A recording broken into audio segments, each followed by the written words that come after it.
Over this past weekend, I recently finished a really great book, and this book was the first book of the Double Shots and Historic Plots book club for 2026, and this one left a serious impression on me. It is Empire of Pain by Patrick Radden Keefe.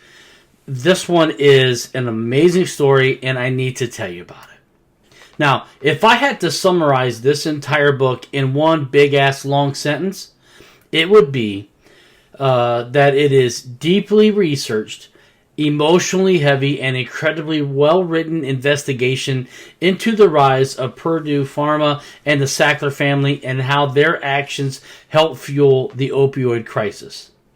It's a big-ass sentence, but that's essentially what this book is. Now, one of the strongest parts of this book is his reporting. The level of research that Keefe has done is extremely impressive. He pulls from court records, internal company documents, interviews, and public testimony.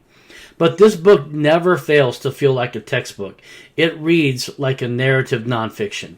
The pacing is strong and the storytelling is clear. And the structure makes the complex topic easy to follow. The book begins by tracing the early history of the Sackler family and their entry into medical advertising. From there, it follows in the evolution of the company into a pharmaceutical powerhouse, eventually centering on the development and marketing of OxyContin.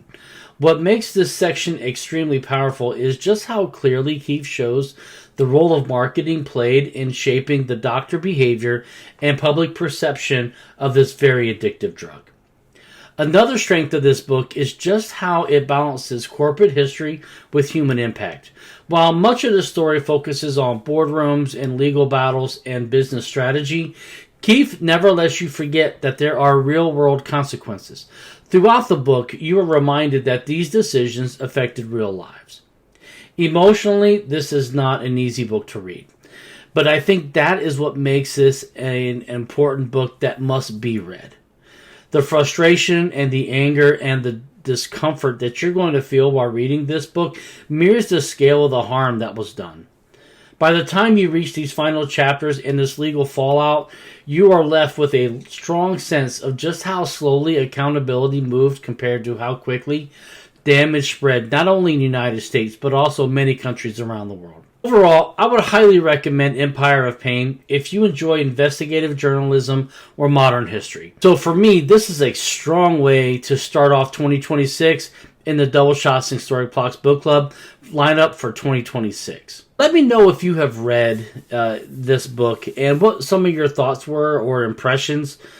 And let me know in the comments also if you maybe have this on your TBR or if you plan on reading it in 2026. If you're interested in joining the Double Shots and Historic Plots book club, our next book is going to be Everything Is Tuberculosis by John Green, and we are going to be starting that on February 1st. So if you're interested, the link is in my bio.